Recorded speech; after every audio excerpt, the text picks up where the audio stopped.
A e dini kush është qyteti me më shumë kulla në botë?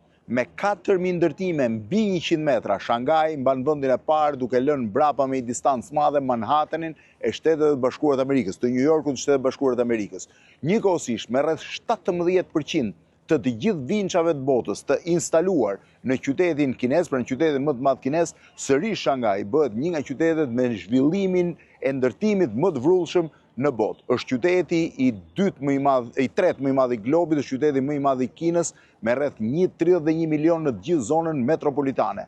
Po me 4.000 ndërtime mbi 100 metra ai bëhet qyteti me më shumë kulla në botë. Madje duke përfshirë dhe kullën e dytë më të lartë të globit, të që është këtu, e cila vjen e dyta mbas Burj Khalifës. I gjithë zhvillimi i qytetit është një zhvillim i 30 viteve të fundit, ku rreth 30 vjet më parë vetëm perla e Orientit, ajo kulla atje ikonike e qytetit, ishte e pranishme. Të gjithë ndërtimet e tjera i takojnë një kohë të re, kur gjithë qyteti po merr një zhvillim të papar nga të gjitha drejtimet, duke nisur dhe nga kjo pjesë këtu. Kjo është pjesa e Bund, e cila konsiderohet pjesa më e zhvilluar e qytetit së bashku me Pudongun. Qyteti me më shumë kulla në botë, Shanghai.